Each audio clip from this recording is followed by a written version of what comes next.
Good morning friends. നമ്മൾ ഇന്ന് DBMSന്റെ part 3 ആണ്. കഴിഞ്ഞ ദിവസം നമുക്കത് കുറച്ച് ഇഷ്യൂസ് ഉണ്ടായി. ക്ലാസ് തുടങ്ങുന്നതിന് മുമ്പ് നമ്മുടെ പാർട്ടിസിപ്പേഷൻ വളരെ കുറവാണ്. അപ്പോൾ അത് നമ്മളെല്ലാവരും കൂടെ ഒന്ന് അഡ്രസ്സ് ചെയ്യേണ്ട ഒരു ഇഷ്യൂ ആണ്.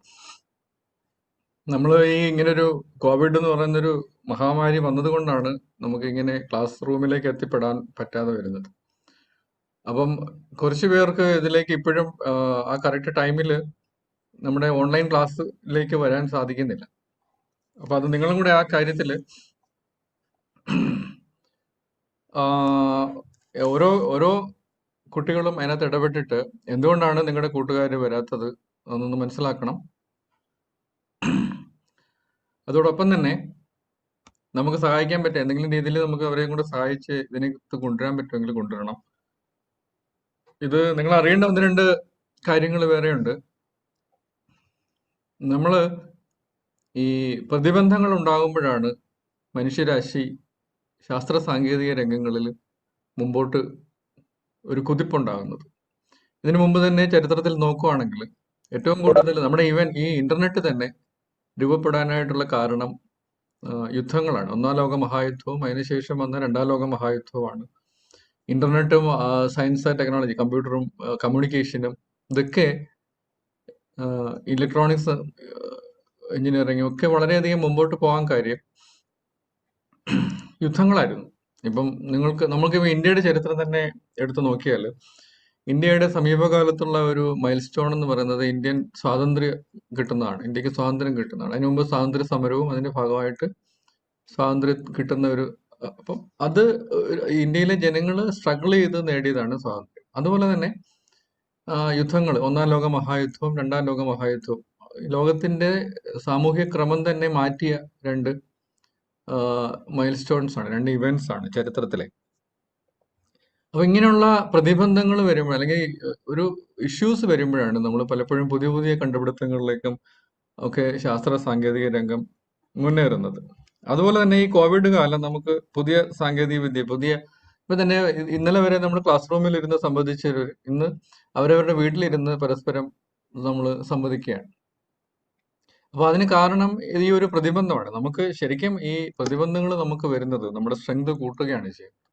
നമ്മളിപ്പോൾ അതിനെ അതിജീവിക്കാൻ വേണ്ടി നമ്മൾ പുതിയ പുതിയ സങ്കേതങ്ങളിലേക്ക് വളരുകയാണ് ചെയ്യുന്നത്. അപ്പൊ ഈ ചരിത്രത്തിൽ ഇത് ഒരു മൈൽ സ്റ്റോൺ ആയിട്ട് മാറുകയാണ്. അപ്പം നമ്മളെ സംബന്ധിച്ചിടത്തോളം ഒരു പ്രതിബന്ധം വന്നു കഴിഞ്ഞാൽ എങ്ങനെ അതിനെ അതിജീവിക്കാം, അതിനു വേണ്ട ഒരു ബുദ്ധിപരമായ ഒരു വൈഭവം നമ്മൾ കാണിക്കണം. അപ്പൊ അതുകൊണ്ടാണ് നമ്മൾ ഈ ക്ലാസ്സുകൾ, നമുക്ക് ക്ലാസ്സിൽ പോകാൻ ഉള്ള ബുദ്ധിമുട്ടുണ്ടെങ്കിൽ പോലും ഓൺലൈനായിട്ട് ക്ലാസ്സുകൾ തുടങ്ങാനായിട്ട് തീരുമാനിച്ചത്. അപ്പൊ അതിന് കുറച്ച് ബുദ്ധിമുട്ടുകൾ നമുക്ക് എല്ലാവർക്കും ഉണ്ട്. ഇപ്പൊ അധ്യാപകർക്കും ഉണ്ട്, സ്റ്റുഡൻസിനും ഉണ്ട്. ഇപ്പം സ്മാർട്ട് ഫോൺ ഇല്ലാത്ത അല്ലെങ്കിൽ ലാപ്ടോപ്പ് ഇല്ലാത്ത സ്റ്റുഡൻസ് ഉണ്ട്. അവർക്ക് കറക്റ്റ് ഡേറ്റ പ്ലാൻ ഇല്ല, അല്ലെങ്കിൽ അവരുടെ വീട്ടിൽ സിഗ്നൽ സ്ട്രെങ്ത് ഇല്ല ആവശ്യത്തിന്. ഇങ്ങനെയൊക്കെയുള്ള ഇഷ്യൂസ് ഉണ്ട്. ഒന്നാമത് മഴക്കാലം കൂടെയാണ്. അപ്പൊ സിഗ്നൽ സ്ട്രെങ്ത് ഉള്ളിടത്ത് പോലും കുറച്ച് കുറവായിരിക്കും കിട്ടുന്നത്. അപ്പൊ ഇതിനെയൊക്കെ നമുക്ക് അതിജീവിക്കണം. അപ്പൊ അതിനെ അതിജീവിക്കാൻ ചിലപ്പോൾ ഒറ്റയ്ക്ക് ചിലപ്പം നമുക്ക് ബുദ്ധിമുട്ടായിരിക്കും. അതുകൊണ്ട് നമുക്ക് കൂട്ടായിട്ട് നമുക്ക് നമ്മുടെ കൂട്ടുകാരെയും കൂടെ ഈ ക്ലാസ് റൂമിലേക്ക് കൊണ്ടുവരാൻ വേണ്ടിയുള്ള ശ്രമങ്ങൾ നടത്താം. അപ്പൊ നിങ്ങൾ തന്നെ നിങ്ങളുടെ ക്ലാസ്സിൽ ആരൊക്കെയാണോ ഇതിനകത്ത് എത്താൻ പറ്റാത്തത്, അവരെന്തുകൊണ്ട് എത്താൻ പറ്റുന്നില്ല, ഇതിനകത്ത് രണ്ട് വിഭാഗം കുട്ടികൾ കാണും പ്രധാനമായിട്ടും. ഒന്ന്, എല്ലാ ഫെസിലിറ്റീസും ഉണ്ടെങ്കിലും ഇതൊന്നും അത്ര ആവശ്യമില്ല, ഈ കോഴ്സിലൊന്നും വലിയ കാര്യമില്ല എന്ന് വിചാരിക്കുന്ന, ഇതിൽ പങ്കെടുത്തിട്ടും കാര്യമില്ല എന്നൊക്കെ വിചാരിക്കുന്ന ഒരു വിഭാഗം ആൾക്കാർ കാണും. രണ്ട്, ഇതിനകത്ത് പങ്കെടുക്കണമെന്ന് ആഗ്രഹിച്ചിട്ട് ഈ സാങ്കേതികമായ കുഴപ്പങ്ങൾ കൊണ്ട് പങ്കെടുക്കാൻ പറ്റാത്ത ആഗ്രഹമുണ്ട്, പക്ഷെ ഫോണില്ല, അല്ലെങ്കിൽ കണക്ഷൻ ഇല്ല, അല്ലെങ്കിൽ സിഗ്നൽ ഇല്ല, ഇങ്ങനെയുള്ള പ്രതിബന്ധങ്ങൾ കൊണ്ട് പങ്കെടുക്കാൻ പറ്റാത്ത കുട്ടികളാണ്. അങ്ങനെയുള്ള കുട്ടികളെ നമ്മൾ കണ്ടുപിടിക്കുകയും അവർക്ക് വേണ്ട സഹായങ്ങൾ നമുക്ക് കൂട്ടായിട്ട് ചെയ്യുകയും വേണം. അപ്പൊ അതിന് നിങ്ങളും കൂടെ ഇടപെടണം. നിങ്ങളുടെ കൂട്ടുകാരെ കുറിച്ച് നിങ്ങൾ അന്വേഷിച്ചിട്ട് അത് ഞങ്ങളെ അല്ലെങ്കിൽ നിങ്ങളുടെ ട്യൂട്ടറെയോ സമയാസമയങ്ങളിൽ അറിയിച്ചു കഴിഞ്ഞാൽ നമുക്ക് വേണ്ട സപ്പോർട്ടുകൾ ചെയ്യാൻ പറ്റും. അപ്പൊ എല്ലാവരുടെയും സഹായം അതിനു വേണ്ടി ആവശ്യമുണ്ട്. അതുപോലെ തന്നെ ഇന്നിപ്പം നമ്മൾ നേരിടുന്ന ഒരു പ്രധാന ഇഷ്യൂ എന്ന് പറയുന്നത് നിങ്ങൾ കേട്ട് കാണും, ഡിജിറ്റൽ ഡിവൈഡ്. പണ്ടൊക്കെ നമ്മൾ ബസ് സ്റ്റാൻഡിലൊക്കെ പോയി നിൽക്കുമ്പോൾ ഈ ബസ്സിന്റെ ബോർഡ് വായിക്കാൻ അറിയാൻ മേലാതെ കുറച്ച് അപ്പൂപ്പനോ അമ്മൂമ്മയോ അല്ലെങ്കിൽ ചില അമ്മാവന്മാരൊക്കെ ഇങ്ങനെ നിൽക്കുന്നതാണ്. അവർ നമ്മളോട് ചോദിക്കും ഈ ബസ് എങ്ങോട്ടാണ്. ഞങ്ങളൊക്കെ കൊച്ചിലെ സ്കൂളിൽ കോളേജിലൊക്കെ പഠിക്കുമ്പോൾ പല പ്രാവശ്യം അങ്ങനെയുള്ള അനുഭവങ്ങൾ ഉണ്ടായിട്ടുണ്ട്. അവർക്ക് വായിക്കാൻ അറിയില്ല, ആ ബോർഡ് വായിക്കാൻ അറിയില്ല. അപ്പം അതിന് നമ്മൾ ഇല്ലിറ്ററേറ്റ് അല്ലെങ്കിൽ നിരക്ഷരര് അല്ലെങ്കിൽ സാക്ഷരരും നിരക്ഷരരും അങ്ങനെ രണ്ട് രീതിയിലുള്ള ഡിവിഷൻ ഉണ്ടായിരുന്നു.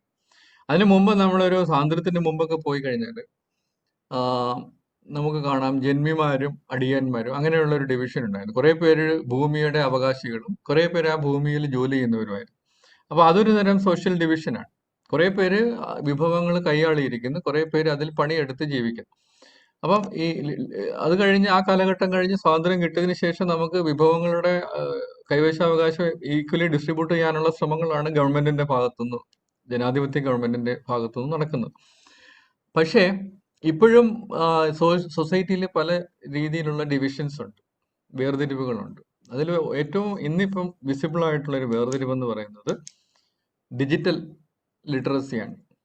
ഡിജിറ്റൽ ലിറ്ററസി എന്ന് പറഞ്ഞാൽ ഇന്നിപ്പം നമുക്ക് എല്ലാ കാര്യങ്ങളും കമ്പ്യൂട്ടറിൽ അവൈലബിൾ ആണ്. ഈവൻ നമുക്കൊരു യാത്ര ചെയ്യണോ, അതിനുവേണ്ടി ടിക്കറ്റ് ബുക്ക് ചെയ്യാനോ ഹോട്ടൽ ബുക്ക് ചെയ്യാനോ അങ്ങനെ കംപ്ലീറ്റ് കാര്യങ്ങൾ നമുക്ക് ഓൺലൈൻ പേയ്മെന്റ് സിസ്റ്റംസ് ഉണ്ട്, ഓൺലൈൻ ബാങ്കിങ് സിസ്റ്റംസ് ഉണ്ട്, ഓൺലൈൻ റിസർവേഷൻ സിസ്റ്റംസ് ഉണ്ട്. ഈവൻ നമ്മുടെ ആപ്ലിക്കേഷൻസ്, ഒരു കോഴ്സിന് പോകണമെങ്കിൽ ആപ്ലിക്കേഷൻ ഓൺലൈനായിട്ട് നമുക്ക് സബ്മിറ്റ് ചെയ്യാം. അങ്ങനെ എല്ലാം ഓൺലൈൻ ആയിരിക്കുന്ന ഒരു കാലഘട്ടത്തിൽ ഈ ഇന്റർനെറ്റും കമ്പ്യൂട്ടറും അറിയാൻ മേലാത്ത ഒരാളെ സംബന്ധിച്ചിടത്തോളം അതൊരു വലിയൊരു ഡിഫിഷ്യൻസിയാണ്. അപ്പൊ അവർക്ക് അതൊരു ഡിവിഷനാണ് സൊസൈറ്റിയിലുള്ള. അതിനാണ് നമ്മൾ ഡിജിറ്റൽ ഡിവൈഡ് എന്ന് പറയുന്നത്. അതൊരു സോഷ്യൽ ഇഷ്യൂ ആണ്, സാമൂഹ്യ പ്രശ്നമാണ്. അപ്പൊ ഈ സോഷ്യൽ ഇഷ്യൂ കൊണ്ട് അല്ലെങ്കിൽ ഈ കമ്പ്യൂട്ടർ ലിറ്ററേറ്റ് അല്ലാത്ത ഒരു വീട്ടിലെ ഒരു കുട്ടിക്ക് ഇതുമായിട്ട് ഒന്ന് പഠിച്ച് മുന്നോട്ട് വരണമെങ്കിൽ കുറച്ച് സമയമെടുക്കും, കുറച്ച് സപ്പോർട്ടും ആവശ്യമുണ്ട്. അപ്പൊ ആ സപ്പോർട്ട് നമ്മൾ കൂട്ടായിട്ട് നൽകണം.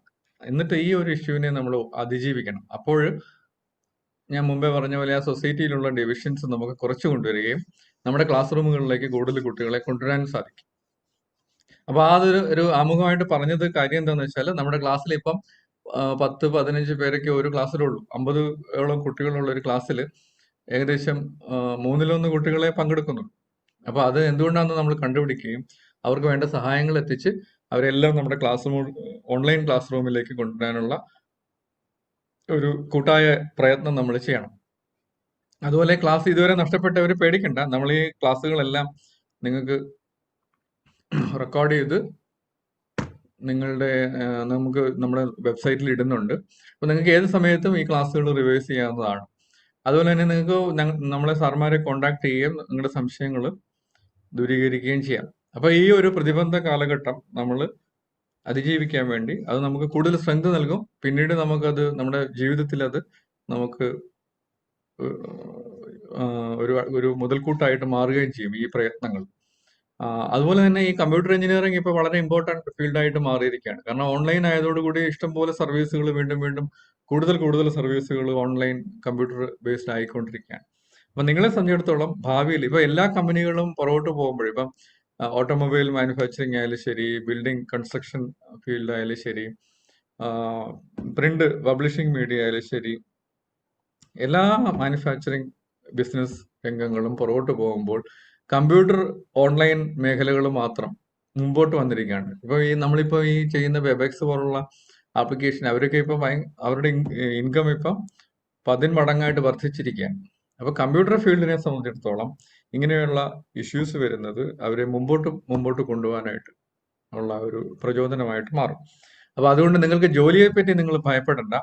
നിങ്ങളിത് നന്നായിട്ട് പഠിച്ചു കഴിഞ്ഞാൽ നിങ്ങൾക്ക് ഈ ഉദ്ദേശിക്കുന്ന സ്കിൽസ് ആർജിക്കാൻ സാധിച്ചു കഴിഞ്ഞാൽ നല്ല ജോലി, നല്ല സുരക്ഷിതമായ നല്ല ശമ്പളമൊക്കെയുള്ള നല്ല ജോലികൾ നമ്മുടെ നാട്ടിൽ തന്നെ കിട്ടാനുള്ള സാഹചര്യമുണ്ട്. ഇപ്പൊ തിരുവനന്തപുരത്തായാലും എറണാകുളത്തായാലും നമുക്ക് ഇൻഫോ പാർക്കും ടെക്നോ പാർക്കും ഒക്കെ ഉണ്ട്. അതുപോലെ ജില്ലാ അടിസ്ഥാനത്തിൽ പുതിയ കമ്പ്യൂട്ടർ സോഫ്റ്റ്വെയർ ഡെവലപ്മെന്റ് പാർക്കുകൾ വന്നുകൊണ്ടിരിക്കുകയാണ്. അതുകൊണ്ട് ജോലിയെ സംബന്ധിച്ചിടത്തോളം നമുക്കൊരു ബുദ്ധിമുട്ടില്ല. നമ്മളിത് ശ്രദ്ധിച്ച് പഠിച്ച് ആ സ്കിൽസ് ആർജിച്ചാൽ മാത്രം മതി. അപ്പൊ ഇവിടെ നമ്മൾ ഇന്ന് DBMSന്റെ 3ാം ഭാഗത്തിലേക്ക് കടക്കുകയാണ്. കഴിഞ്ഞ ദിവസം നമ്മൾ ആദ്യം തൊട്ട് ഡിസ്കസ് ചെയ്തൊക്കെ നമ്മുടെ ഓർമ്മയിൽ വേണമെങ്കിൽ നമുക്ക് ഇപ്പൊ ഇന്നത്തെ ക്ലാസ്സിന്റെ ഒബ്ജക്റ്റീവ്സ് ഇതൊക്കെയാണ്. Understand what is traditional file system. DBMS വരുന്നതിന് മുമ്പ്, ഡാറ്റാബേസ് മാനേജ്മെന്റ് സിസ്റ്റം വരുന്നതിന് മുമ്പ് നമ്മൾ ആപ്ലിക്കേഷൻ സോഫ്റ്റ്വെയറിൽ ഉപയോഗിച്ചിരുന്നത് ഫയൽ സിസ്റ്റമാണ്. ഫയലുകളിൽ ഡാറ്റ സ്റ്റോർ ചെയ്ത് വെച്ച് അത് ആക്സസ് ചെയ്ത് പ്രോസസ്സ് ചെയ്യുന്ന ഒരു രീതിയായിരുന്നു. അപ്പൊ അത് എന്താണ്? അപ്പം DBMSന് മുമ്പുണ്ടായിരുന്ന ഫയൽ സിസ്റ്റം എന്തായിരുന്നു? അതൊന്ന് മനസ്സിലാക്കിയെടുക്കുക. ഇനിയും DBMSന് അടുത്തത് understand advantages of DBMS over file system. File സിസ്റ്റത്തിനെ അപേക്ഷിച്ച് DBMSനുള്ള മെച്ചം എന്താണ് അത് മനസ്സിലാക്കിയെടുക്കണം. മൂന്നാമത്തേത് ഡേറ്റാബേസിന്റെ ആപ്ലിക്കേഷൻസ്, DBMSന്റെ ആപ്ലിക്കേഷൻസ് എന്തൊക്കെയാണ്. നാലാമത്തേത് ഏതൊക്കെ ടൈപ്പ് യൂസേഴ്സ് ആണ് ഒരു ഡേറ്റാബേസ് മാനേജ്മെന്റ് ആപ്ലിക്കേഷനിൽ ഉള്ളത്. അഞ്ചാമത്തെ ഒബ്ജക്റ്റീവ് DBA എന്ന് പറഞ്ഞാൽ ഡേറ്റാബേസ് അഡ്മിനിസ്ട്രേറ്റർ. DBA ആരാണെന്നും അയാളുടെ റെസ്പോൺസിബിലിറ്റീസ്, അയാളുടെ ഉത്തരവാദിത്തങ്ങൾ, അയാളുടെ ജോബ്, അയാളുടെ ഫങ്ഷണൽ റെസ്പോൺസിബിലിറ്റീസ് എന്തൊക്കെയാണെന്ന് പഠിക്കണം. ഇത്രയും 5 കാര്യങ്ങളാണ് നമ്മൾ ഈ ക്ലാസ്സിൽ ഡിസ്കസ് ചെയ്യുന്നത്. ആദ്യം നമുക്ക് ട്രഡീഷണൽ ഫയൽ സിസ്റ്റം എന്താണെന്ന് നോക്കാം. ഇത് ഡേറ്റാബേസ് മാനേജ്മെന്റ് സിസ്റ്റം വരുന്നതിന് മുമ്പ് നമ്മൾ ആപ്ലിക്കേഷൻ സോഫ്റ്റ്വെയറുകളിൽ ഉപയോഗിച്ചിരുന്ന ഒരു സിസ്റ്റമാണ്. അന്ന് നമ്മൾ സിയിൽ പ്രോഗ്രാം എഴുതിയിരുന്നു. കൊബോൾ ആയിരുന്നു ഒരു കാലത്ത് ഈ ലാർജ് ഡേറ്റാബേസ് ഡേറ്റ ഹാൻഡ്ലിങ്ങിന് വേണ്ടി ഉപയോഗിച്ചിരുന്ന അല്ലെങ്കിൽ ബിസിനസ്. കൊബോളിന്റെ ആപ്ലിക്കേഷൻ തന്നെ ബിസിനസ് ഫീൽഡിലായിരുന്നു, ബിസിനസ് ആപ്ലിക്കേഷൻസ് ഡെവലപ്പ് ചെയ്യാൻ വേണ്ടിയായിരുന്നു. അപ്പോൾ അന്നൊക്കെ നമ്മൾ ഉപയോഗിച്ചിരുന്നത് ട്രഡീഷണൽ ഫയൽസ് ആണ്. അത് ടെക്സ്റ്റ് ഫോമിലാകാം, ബൈനറി ഫോമിലാകാം. ടെക്സ്റ്റ് ഫോമിലാണെങ്കിൽ നമുക്ക് നോട്ട് പാഡ് പോലുള്ള ടെക്സ്റ്റ് എഡിറ്ററിൽ ഓപ്പൺ ചെയ്ത് നമുക്ക് അത് റീഡ് ചെയ്യുകയോ അത് എന്തെങ്കിലും ചെറിയ മിസ്റ്റേക്ക് നമുക്ക് എഡിറ്റ് ചെയ്യുകയോ ചെയ്യാൻ പറ്റുമായിരുന്നു. അതായത് നോട്ട് പാഡിൽ ഓപ്പൺ ചെയ്തിട്ട് നമുക്ക് എന്തെങ്കിലും ചെറിയ ചേഞ്ചസ് ഒക്കെ ഉണ്ടെങ്കിൽ നമുക്ക് ഞാൻ അങ്ങനെ ഒരു ആപ്ലിക്കേഷൻസ് ചെയ്തിട്ടുണ്ട്. ഞാൻ ആദ്യം വർക്ക് ചെയ്തിരുന്ന ഒരു കമ്പനിയിൽ, അതൊരു കെമിക്കൽ എഞ്ചിനീയറിംഗ് കൺസൾട്ടൻസി ആയിരുന്നു. അവിടെ ഈ പൈപ്പ്, ഒരു കെമിക്കൽ പ്ലാന്റിൽ ധാരാളം പൈപ്പിന്റെ ആവശ്യമുണ്ട്. പല മെറ്റീരിയൽ കൊണ്ടുണ്ടാക്കിയ പല സ്ട്രെങ്തും പല ഡയമീറ്ററും ഒക്കെയുള്ള പൈപ്പുകൾ ധാരാളം, പല കെമിക്കൽസ് പോകാൻ വേണ്ടിയാണ്. അപ്പൊ ഓരോന്നിനും ഓരോ സ്പെസിഫിക്കേഷൻ ആണ്. ഇപ്പൊ സൾഫൂറിക് ആസിഡ് പോകാനുള്ള പൈപ്പ് ആയിരിക്കത്തില്ല സാധാരണ വെള്ളം പോകാനുള്ള. അതിന്റെ സ്ട്രെങ്തും അതിന്റെ എല്ലാം വ്യത്യാസം, മെറ്റീരിയലൊക്കെ വ്യത്യാസപ്പെട്ടിരിക്കും. അപ്പം അവിടുത്തെ ഒരു പ്രധാന ജോലി മെറ്റീരിയൽ ടേക്ക് ഓഫ് എന്ന് പറഞ്ഞൊരു കൊബോൾ ആപ്ലിക്കേഷൻ ആയിരുന്നു. അവിടെ നമ്മൾ ഈ പൈപ്പിംഗ് എഞ്ചിനീയേഴ്സ് അവരുടെ ഡേറ്റ ഷീറ്റുകൾ നമുക്ക് തരും. അതിനൊരു ഫോമാറ്റ് ഉണ്ട്, ആ ഡേറ്റ എൻട്രി ഫോമാറ്റ് ഉണ്ട്. ആ ഫോമാറ്റിൽ അവരത് ഫില്ല് ചെയ്ത് പൈപ്പ് ലൈൻ നമ്പർ, പൈപ്പിന്റെ ഓരോ പൈപ്പിനും ഓരോരോ നമ്പറൊക്കെ ഇടും അതിന്റെ സ്പെസിഫിക്കേഷൻ വെച്ചുണ്ട്. അപ്പോൾ ആ സ്പെസിഫിക്കേഷൻ്റെ നമ്പർ, അത് എത്ര ലെങ്ത് വേണം, അതിന്റെ ഡയമീറ്റർ, അങ്ങനെയുള്ള കാര്യങ്ങൾ നമ്മളിത് ആ സോഫ്റ്റ്വെയറിലേക്ക് ഒരു 2-3 ഡേറ്റ എൻട്രി ഓപ്പറേറ്റർമാരെ വെച്ചിട്ട് ടൈപ്പ് ചെയ്ത് കയറ്റും. ഈ ഡേറ്റ എൻട്രി ഇത് ആയിരക്കണക്കിന് പേപ്പറിലാണ് ഈ ഡേറ്റ വരുന്നത്. അത് നമ്മൾ 3-4-5 ഡേറ്റ എൻട്രി ഓപ്പറേറ്റേഴ്സിനെ വെച്ചിട്ട് കുറേ ദിവസങ്ങൾ എൻ്റർ ചെയ്തിട്ടാണ് ഈ ഡേറ്റ കംപ്ലീറ്റ് ആക്കുന്നത്. എന്നിട്ട് അത് പ്രോസസ്സ് ചെയ്ത് അതിന്റെ ഔട്ട്പുട്ട് എന്ന് പറയുന്നത് റിപ്പോർട്ട്സ് ആണ്. നമുക്കത് പ്രൊക്യൂർമെന്റിന് വേണ്ടിയുള്ള പൈപ്പ് വാങ്ങിക്കാനുള്ള റിപ്പോർട്ട്സ് ആണ്. അതിലൊക്കെ ചെറിയ മിസ്റ്റേക്ക് വന്നു കഴിഞ്ഞാൽ തന്നെ ലക്ഷക്കണക്കിന് രൂപയുടെ നഷ്ടം കമ്പനിക്ക് വരും. കാരണം ഇത് ഈ പൈപ്പൊക്കെ നമ്മൾ വാങ്ങിക്കുന്ന ഈ പൈപ്പുകളൊക്കെ വളരെ കോസ്റ്റ്ലിയാണ്. അതും പല ഡയമീറ്ററൊക്കെ ഉണ്ട്. നമ്മൾ ചെറിയ 2 മില്ലിമീറ്റർ അല്ലെങ്കിൽ 1 സെന്റിമീറ്റർ ഡയമീറ്റർ മുതൽ വലിയ ആൾക്കാർക്ക് നടന്നു പോകാൻ പറ്റുന്ന രീതിയിലുള്ള വലിയ ഡയമീറ്ററുള്ള പൈപ്പുകൾ വരെ വലിയ കെമിക്കൽ പ്ലാന്റുകളിൽ ഉപയോഗിക്കും. അപ്പൊ ഇവിടെ വളരെ ശ്രദ്ധിക്കേണ്ടത് ഇതിന്റെ സ്പെസിഫിക്കേഷൻ, ആ ഡേറ്റ ഷീറ്റ് തയ്യാറാക്കുന്നതിലും അത് എൻട്രി നടത്തുന്നതിലും ഒക്കെ ശ്രദ്ധിക്കണം. കാരണം ഈ ഡേറ്റ എൻട്രി ഓപ്പറേറ്ററുടെ കയ്യിൽ നിന്ന് ഒരു മിസ്റ്റേക്ക് വന്നാൽ അവിടെ ലക്ഷങ്ങൾ നഷ്ടം കമ്പനിക്ക് വരും. അപ്പൊ അത് ആദ്യം ഡേറ്റ എൻട്രി ഓപ്പറേറ്റർ എൻട്രി ചെയ്യും, അതിന്റെ ഡ്രാഫ്റ്റ് റിപ്പോർട്ട് എടുക്കും, അത് വെരിഫൈ ചെയ്യും. അങ്ങനെ വളരെ ഒരു tedious പ്രോസസ് ആയിരുന്നു. ഇന്ന് അത് വളരെയധികം സിംപ്ലിഫൈ ചെയ്തിട്ടുണ്ട്. അതെങ്ങനെയാന്ന് നമുക്ക് പിന്നീട് നോക്കാം. ഇപ്പൊ തൽക്കാലം ഞാൻ പറഞ്ഞത് ഒരു ട്രഡീഷണൽ ഫയൽ സിസ്റ്റം എന്താണ്, എങ്ങനെയാണ് വർക്ക് ചെയ്യുന്നത് എന്നുള്ള ഒരു ഐഡിയ ആണ്. ഇപ്പൊ ഇവിടെ നമ്മൾ കുറച്ച് ഇമേജ് കൊടുത്തിട്ടുണ്ട്. ഒരു കസ്റ്റമർ ഓർഡേഴ്സ്, ഇതൊരു പർട്ടിക്കുലർ ഫംഗ്ഷനാലിറ്റിയാണ്. നമ്മൾ കസ്റ്റമറുടെ കയ്യിൽ നിന്ന് ഓർഡറുകൾ നമുക്ക് വരുന്നു. കസ്റ്റമർ ഫയൽ, കസ്റ്റമർ ഡീറ്റെയിൽസ് ഉള്ള ഒരു ഫയൽ ഇതുമായിട്ട് ബന്ധപ്പെട്ടുണ്ട്. അപ്പൊ അതിനകത്ത് ആ കസ്റ്റമറെ സംബന്ധിച്ചിടത്തോളം അയാളുടെ പേര്, അഡ്രസ്സ്, ഫോൺ നമ്പർ, അയാളുടെ ബിസിനസ് ഫീൽഡ്, ഇതൊക്കെ ഇങ്ങനെയുള്ള അയാളെ സംബന്ധിച്ചിടത്തോളം ഡീറ്റെയിൽസ് ആയിരിക്കും ഈ ഫയലിലുള്ളത്. സ്റ്റോക്ക് ഫയൽ, നമ്മളുടെ കയ്യിൽ ഇപ്പൊ നമ്മൾ ഏതെങ്കിലും ഒരു വെണ്ടർ ആണെങ്കിൽ നമ്മളിപ്പം ഫോർ എക്സാമ്പിൾ ബുക്ക് വെണ്ടറാന്ന് വിചാരിക്കുക.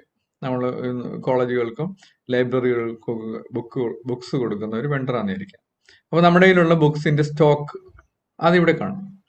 ഓർഡർ ഫയൽ, നമുക്ക് കിട്ടിയിരിക്കുന്ന ഓർഡറുകൾ, അത് കോളേജുകളിൽ നിന്നുള്ള കോളേജ് ലൈബ്രറികൾക്ക് വേണ്ടി അല്ലെങ്കിൽ നമ്മുടെ നാട്ടിലുള്ള ലൈബ്രറികൾക്ക് വേണ്ടിയൊക്കെ ഓർഡറുകൾ കിട്ടാം. ആ ഓർഡറുകളുടെ ഡീറ്റെയിൽസ് ഒക്കെ നമ്മൾ ഈ ഓർഡർ ഫയലിലായിരിക്കും ഉള്ളത്. അപ്പം ഇവിടെ തന്നെ ഈ കസ്റ്റമർ ഓർഡേഴ്സുമായിട്ട് ബന്ധപ്പെട്ട് 3 ഫയൽ നമ്മൾ കണ്ടു. ഏതൊക്കെയാണ്? കസ്റ്റമർ ഫയൽ, അതിനകത്ത് കസ്റ്റമർ ഡീറ്റെയിൽസ് ഉണ്ട്. സ്റ്റോക്ക് ഫയൽ, നമ്മുടെ കയ്യിലുള്ള സ്റ്റോക്ക്, നമ്മുടെ കയ്യിലുള്ള ബുക്സിന്റെ ഡീറ്റെയിൽസ്. നമ്മൾ ഓർഡർ ഫയൽ, നമ്മൾക്ക് കിട്ടിയിരിക്കുന്ന ഓർഡറുകൾ. അപ്പം ഈ 3 ഫയലുകൾ ഇവിടെയുണ്ട്. അതുപോലെ തന്നെ കസ്റ്റമർ ഇൻവോയ്സിങ്ങിനകത്ത് 3 ഫയൽസ് ഇവിടെ വരുന്നുണ്ട്. Customer file, stock file, order file. അപ്പൊ കസ്റ്റമർ ഫയൽ ഇവിടെയും വന്നു, ഈ 3 ഫയൽസ് ഇവിടെയും വരുന്നുണ്ട്. ഇത് വേറൊരു ഫംഗ്ഷനാലിറ്റിയാണ്, സ്റ്റോക്ക് കൺട്രോൾ. നമുക്കിപ്പോൾ സ്റ്റോക്ക് കൺട്രോൾ എന്ന് പറഞ്ഞാൽ നമുക്ക് ഏതെങ്കിലും സാധനം ഇല്ലാതെ വരുവാണെങ്കിൽ അത് ഓർഡർ ചെയ്യണം, അല്ലെങ്കിൽ അങ്ങനെയുള്ള നമുക്ക് എപ്പോഴും നമുക്ക് ഈ ഡിമാൻഡുള്ള ബുക്സിന്റെ ഒക്കെ ഒരു minimum copies, number of copies നമ്മുടെ കയ്യിൽ ഉണ്ടായിരിക്കണം. അതിന് കോപ്പിയുടെ എണ്ണം കുറയുന്നതനുസരിച്ച് അത് പുതിയതായിട്ട് ഓർഡർ ചെയ്ത് വരുത്തി സ്റ്റോക്ക് ചെയ്യണം. അപ്പം ഇവിടെ നമ്മൾ ഈ പബ്ലിഷേഴ്സിനാണ് ഓർഡർ ചെയ്യുന്നത്. ഈ ഓർഡർ ഫയൽ എന്ന് പറഞ്ഞാൽ പബ്ലിഷേഴ്സിന് കൊടുക്കുന്ന ഓർഡറാണ്. സ്റ്റോക്ക് ഫയൽ എന്ന് പറഞ്ഞാൽ നമ്മുടെ സ്റ്റോക്കിലുള്ള ഡീറ്റെയിൽസ്. അപ്പം നോക്കുക, ഈ 3 ഒരു ആപ്ലിക്കേഷൻ തന്നെയാണ്, പക്ഷെ അതിന്റെ 3 ഡിഫറെന്റ് ഫങ്ഷണാലിറ്റീസിന് ഈ ഇതേ ഫയൽസ് റിപ്പീറ്റ് ചെയ്ത് യൂസ് ചെയ്യുന്നുണ്ട്. അപ്പം data is accessed or manipulated by user defined programs. ഈ 3 പോയിന്റ് ശ്രദ്ധിക്കുക. Data is stored in separate text binary files, text or binary files. ഇവിടെ നമ്മൾ സെപ്പറേറ്റ് ഫയൽസ് ആയിട്ട് കീപ്പ് ചെയ്യുന്നു. Data is accessed or manipulated by user defined programs. നമുക്ക് ഈ ഡേറ്റയെ access ചെയ്യാൻ വേണ്ടി അതിനുവേണ്ടിയുള്ള ഫംഗ്ഷൻസ് അല്ലെങ്കിൽ പ്രോഗ്രാംസ് നമ്മൾ എഴുതണം. പ്രോഗ്രാമർ തന്നെ എഴുതി, എന്നിട്ട് അത് വെച്ചാണ് നമ്മൾ ഈ ഡേറ്റയിലേക്ക്, ആ ഫയലിലേക്ക് റൈറ്റ് ചെയ്യോ റിസീവ് ചെയ്യോ ഡേറ്റ റീഡ് ചെയ്യോ ചെയ്യുന്നത്. അതിന് എക്സാമ്പിൾസ് ഇവിടെ കൊടുത്തിട്ടുണ്ട്, stock file, customer file, etcetera. അപ്പൊ ഇവിടെ കുഴപ്പങ്ങൾ എന്താണെന്ന് നമുക്ക് ഈ ഇമേജ് നിങ്ങൾക്ക് മനസ്സിലാക്കി വെച്ചേക്കണം. നമ്മൾ അടുത്ത പേജിലേക്ക് പോകുമ്പോൾ അതിന്റെ കുഴപ്പങ്ങൾ ഡിസ്കസ് ചെയ്യാം. ഇതിന് വേറൊരു ഡയഗ്രം ഞാൻ ഇവിടെ കൊടുത്തിട്ടുണ്ട്. ഇവിടെ ഇതൊരു ട്രഡീഷണൽ ഫയൽ സിസ്റ്റം ഉപയോഗിച്ചുള്ള ഒരു സിസ്റ്റമാണ്. ഇവിടെ ഡേറ്റ എൻട്രി നടക്കുന്നത് ഒരു കമ്പ്യൂട്ടർ വഴിയാണ്. അത് നടക്കുന്ന ഡേറ്റ എൻട്രി പ്രോഗ്രാംസ് നമ്മൾ ഈ ആപ്ലിക്കേഷന്റെ ഭാഗമായിട്ട് നമ്മൾ ഡെവലപ്പ് ചെയ്ത യൂസർ ഇന്റർഫേസ് ആണ്. ഫയൽ ഹാൻഡ്ലിംഗ് റുട്ടീൻസ്, ഫയലിലേക്ക് റൈറ്റ് ചെയ്യുകയോ റീഡ് ചെയ്യുകയോ സെർച്ച് ചെയ്യുകയോ ഒക്കെ ചെയ്യുന്ന റുട്ടീൻസും നമ്മൾ എഴുതി വെച്ചിരിക്കുന്നതാണ്. ആ പ്രോഗ്രാമർ തന്നെ എഴുതി വെച്ചിരിക്കുന്ന റുട്ടീൻസ് ആണ്. അപ്പൊ ഇവിടെയാണ് നമ്മൾ files, sales files, contract files. ഇത് 2 ഡിഫറെന്റ്, ഒരേ കമ്പനിയുടെ തന്നെ 2 ഡിഫറെന്റ് ആവശ്യമാണ്, 2 ഫംഗ്ഷനാലിറ്റീസ് ആണ്. ഒന്ന് കോൺട്രാക്ട്സ്, ഒന്ന് സെയിൽസ്. അപ്പൊ അത് 2 ഡിഫറെന്റ് ഫയൽസിലേക്കാണ് ഡേറ്റ പോകുന്നത്. അപ്പം ട്രഡീഷണൽ ഫയൽ സിസ്റ്റംസ് എന്ന് പറഞ്ഞാൽ നമ്മൾ ഒന്നുകൂടെ ഒന്ന് സമ്മറൈസ് ചെയ്യാണ്. അതിന് ഈ അഡീഷണൽ പ്രോഗ്രാംസ് ആവശ്യമുണ്ട്. എന്തിനൊക്കെയാണ്? ഡേറ്റ എൻട്രി യൂസർ ഇന്റർഫേസിന് വേണ്ടിയുള്ള പ്രോഗ്രാംസ് നമ്മൾ ഡെവലപ്പ് ചെയ്യണം. ഫയലിലേക്ക് റൈറ്റ് ചെയ്യോ റീഡ് ചെയ്യോ ചെയ്യുന്ന പ്രോഗ്രാംസ് നമ്മൾ എഴുതണം. ഫയലിലെ ഡേറ്റ അപ്ഡേറ്റ് ചെയ്യാൻ വേണ്ടിയുള്ള പ്രോഗ്രാം നമ്മൾ എഴുതണം. റിപ്പോർട്ട് ജനറേറ്റിംഗ്, ആ ഫയൽ, ഇപ്പൊ ഞാൻ മുമ്പേ പറഞ്ഞ മെറ്റീരിയൽ ടേക്ക് ഓഫ്, അതിന്റെ റിപ്പോർട്ട്സ് ജനറേറ്റിംഗ് എന്ന് പറഞ്ഞാൽ അത് വലിയ ഹ്യൂജ് റിപ്പോർട്ടാണ്. കാരണം അത് ലക്ഷക്കണക്കിന് രൂപയുടെ പർച്ചേസ് ആണ്. ചിലപ്പോൾ അത് ലക്ഷവും കടന്ന് കോടിയിലേക്ക് പോകും. വലിയ പ്ലാന്റ് ഒക്കെ ആകുമ്പോൾ, വലിയ മാനുഫാക്ചറിങ് കെമിക്കൽ പ്ലാന്റ് ഒക്കെ ആകുമ്പോൾ അത് കോടികളുടെ പർച്ചേസ് ആണ്. അപ്പം റിപ്പോർട്ട് ജനറേറ്റിംഗ് പ്രോഗ്രാംസ്. അപ്പൊ ഈ റിപ്പോർട്ടിന്റെ അടിസ്ഥാനത്തിലായിരിക്കും നമ്മൾ ഈ മെറ്റീരിയൽ ടേക്ക് ഓഫിൽ നമ്മൾ സാധനങ്ങൾ വായിക്കുന്നത്. ഇപ്പൊ നമ്മൾ മുമ്പേ പറഞ്ഞ പബ്ലിഷിംഗ് ബുക്ക് വെണ്ടർ ആണെങ്കിൽ ഈ റിപ്പോർട്ട് എന്ന് പറയുന്നത് എന്തൊക്കെയായിരിക്കും? അയാളുടെ സ്റ്റോക്ക് റിപ്പോർട്ട് കാണാം, അല്ലെങ്കിൽ ഒരു പർച്ചേസ് ഓർഡർ കാണാം, അല്ലെങ്കിൽ ഒരു പർച്ചേസ് ഇൻവോയ്സ് ആയിരിക്കും. ഇതൊക്കെയായിരിക്കും റിപ്പോർട്ട് ജനറേറ്റിംഗ് എന്ന് പറയുന്നത്. അതിന് വേണ്ട ഇൻഫർമേഷൻസ്, ആ ഓർഡർ ആയിക്കോട്ടെ, ഇൻവോയ്സ് ആയിക്കോട്ടെ, സ്റ്റോക്ക് ആയിക്കോട്ടെ, ഇതിന്റെ വേണ്ട ഇൻഫർമേഷൻസ് നമ്മൾ റീഡ് ചെയ്യുന്നത് ഈ ഫയൽസിൽ നിന്നായിരിക്കും. ഡേറ്റ ബാക്കപ്പിംഗ് പ്രോഗ്രാംസ്, നമുക്ക് ഈ ഡേറ്റ നമുക്ക് ഫയലിനകത്ത് സ്റ്റോർ ചെയ്ത് വെച്ചിട്ട് അത് നഷ്ടപ്പെട്ടു പോകാൻ പാടില്ല. അതുകൊണ്ട് അത് നമ്മൾ പീരിയോഡിക്കലി, ഇപ്പൊ ഞാൻ അന്ന് ചെയ്തിരുന്നത് ഡേറ്റ എൻട്രി നടത്തുന്ന, അതായത് 4-5 പേര് അറ്റ് എ ടൈമിൽ ചിലപ്പോൾ ഡേറ്റ എൻട്രി നടത്തും. അപ്പൊ ഇതെല്ലാം നമ്മൾ പീരിയോഡിക്കലി അന്ന് ഫ്ലോപ്പി അല്ലെങ്കിൽ മാഗ്നറ്റിക് ടേപ്പ് പോലുള്ള ഡിവൈസ് ആണ് ഉണ്ടായിരുന്നത്. കുറച്ച് വർഷങ്ങൾക്ക് മുമ്പാണ്, ഒരു 20 വർഷം 25 വർഷം മുമ്പ്. അപ്പൊ അന്ന് ഞാനത് ഒരു മാഗ്നറ്റിക് ടേപ്പിലേക്കോ അല്ലെങ്കിൽ ഫ്ലോപ്പികളിലേക്കോ, ചെറിയ പ്രൊജക്റ്റ് ആണെങ്കിൽ ഫ്ലോപ്പിലേക്ക് കൊള്ളും, ഇല്ലെങ്കിൽ മാഗ്നറ്റിക് ടൈപ്പിലേക്ക് എടുത്ത് മാറ്റും. അതൊരു പീരിയോഡിക്കലി ചെയ്യും. ഇപ്പോൾ രാവിലെ തുടങ്ങിക്കഴിഞ്ഞാൽ ഉച്ചയാകുമ്പോഴത്തേക്ക് അതുവരെയുള്ള വർക്ക് നമ്മൾ ബാക്കപ്പ് എടുക്കും. വൈകിട്ട് വീണ്ടും ബാക്കപ്പ് എടുക്കും. ഇല്ലെങ്കിലുള്ള കുഴപ്പം ഏതെങ്കിലും രീതിയിൽ ഒരു ഫയൽ ക്രാഷ് ചെയ്താൽ നമുക്കത് റിക്കവർ ചെയ്യാൻ പറ്റില്ല. അപ്പോൾ അതൊക്കെയാണ് ട്രഡീഷണൽ ഫയൽ സിസ്റ്റത്തിന്റെ പ്രത്യേകതകൾ. ഇപ്പൊ ഇനി നമുക്കിവിടെ കമ്പയർ ചെയ്യാണ് ട്രഡീഷണൽ ഫയൽ സിസ്റ്റവും DBMS ആയിട്ട്. നമ്മൾ ഈ ട്രഡീഷണൽ ഫയൽ സിസ്റ്റത്തെ റീപ്ലേസ് ചെയ്തിട്ടാണ് ഡേറ്റാബേസ് മാനേജ്മെന്റ് സിസ്റ്റം വന്നത്. ട്രഡീഷണൽ ഫയൽ സിസ്റ്റത്തിന് ഉണ്ടായിരുന്ന ചില കുഴപ്പങ്ങൾ കാരണം നമ്മൾ അതിനെ ഒരു ബെറ്റർ സൊല്യൂഷൻ കണ്ടുപിടിച്ചതാണ് DBMSന്റെ ആവിർഭാവത്തിന് കാരണം. അപ്പം രണ്ടും DBMS is A collection of data, file system is A collection of data. രണ്ടും ഡേറ്റയുടെ കളക്ഷൻ തന്നെയാണ്. DBMSനെ നമ്മൾ വേറൊരു രീതിയിലും വിളിക്കും. DBMS is N organised collection of related data എന്ന് നമ്മൾ പറഞ്ഞിട്ടുണ്ട്.